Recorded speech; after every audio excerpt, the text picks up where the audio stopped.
Sitting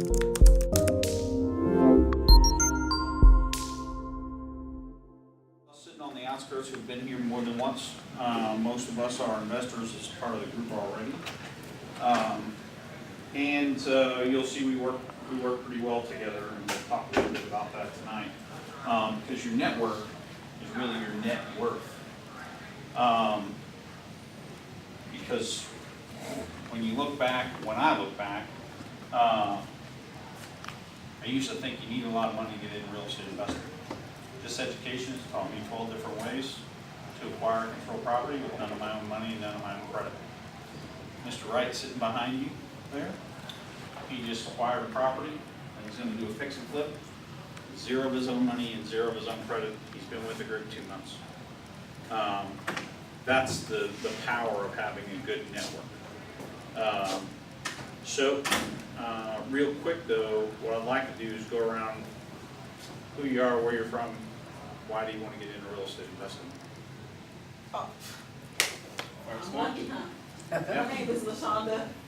I'm from Louisiana, and You like crawfish? I just want another stream of income. That's my main purpose. Well done. You for Yes, sir, I am. All right. You like crawfish? You might want to sit up closer to the You like boudin? to the screen. I'm just around here. We say my bad. This is my first time here, and I'm here today to learn more about real estate and to know real estate. Okay. Forrest will come back. But who you are, where you're from, what you do. My name is Tim Bolas. I'm originally from upstate New York, but my family moved to South Carolina 11 years ago. Been here in Texas at FT.Hood for the last 4.5 years. My reason for getting into real estate is so that I don't have to wake up and go to a job. That's right. You're right. So, he found me, right? And I told him, look man, there's really not a lot that I can do with this. Except for, you're gonna have to give me your house. For nothing. I'm gonna take over your payments. And I'm either gonna wrap it or seller finance it, or I'm gonna wholesale it to this little Asian lady named Ellen. And she's gonna give me $4 grand and she's gonna wrap it and seller finance it. And so, what you do to negotiate that is you get a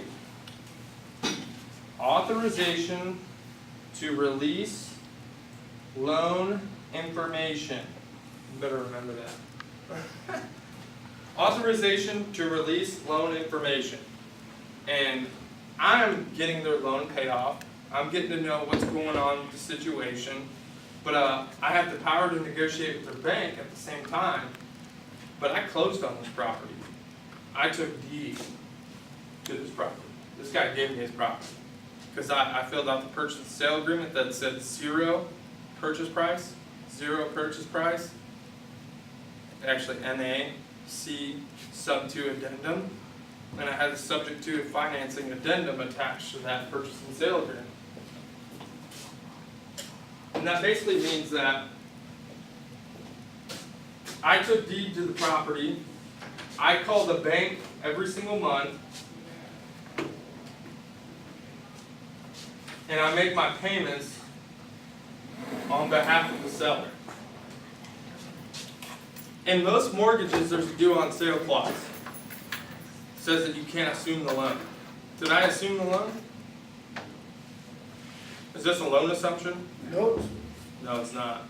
You want to know why? Because I call the bank every month and I'm like, hey man, I'm making my payment this month on behalf of Levantis. What's up? You can do that. You can pay anybody's mortgage. Just so you know. Just call them up. You'll be good to go. Right?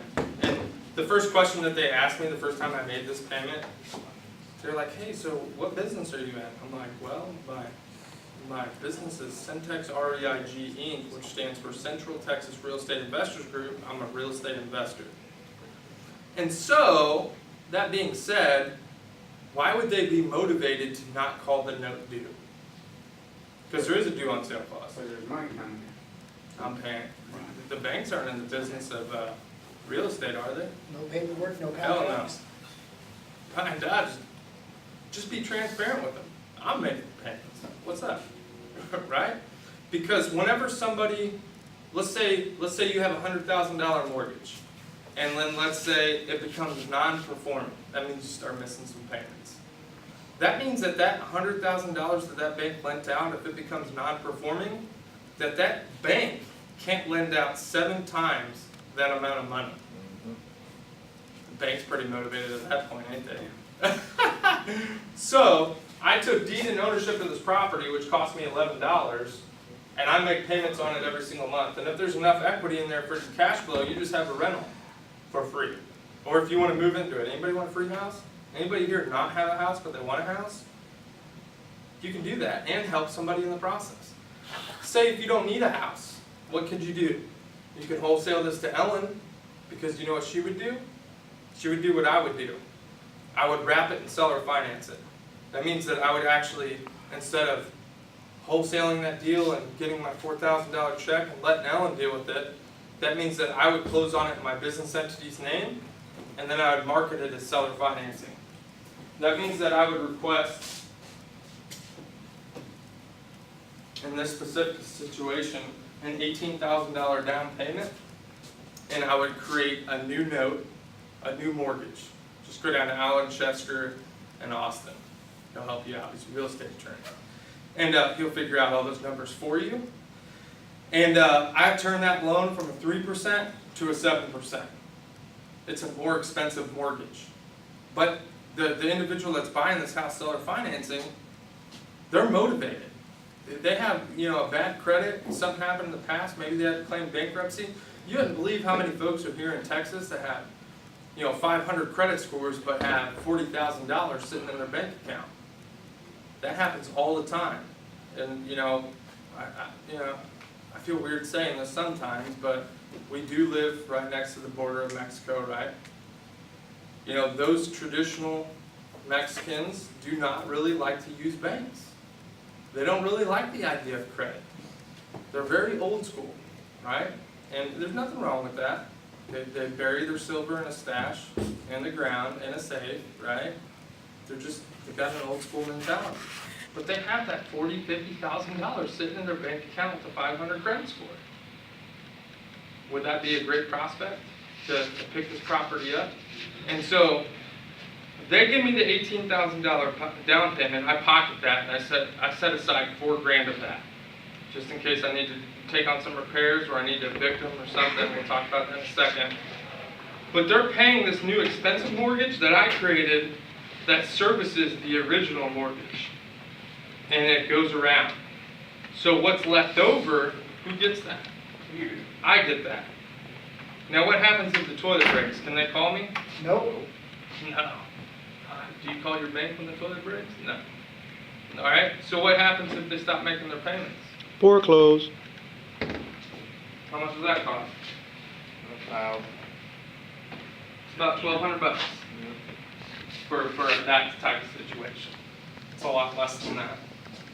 Whenever you're like evicting somebody out of a 14 unit. But I foreclose on them, and I do this process all over again.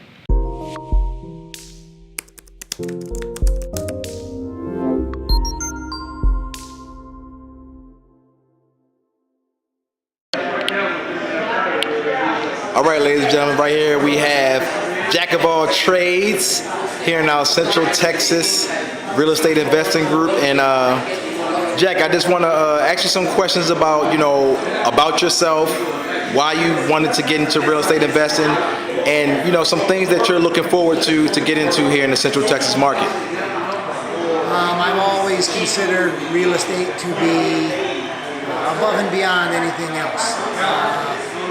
I read a book a long time ago called Art of the Deal in the 80s, and it totally changed my mind. I'm using other people's money. I didn't even know that was a possibility. When I look at real estate, I think, I can do a couple deals here, a couple deals there. I don't have to have them all, and I can have all my family's needs met on just a couple of small efforts on my part.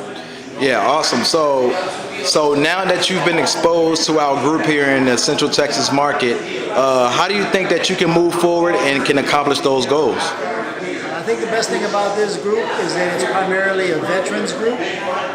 We seem to have the same kind of a bearing.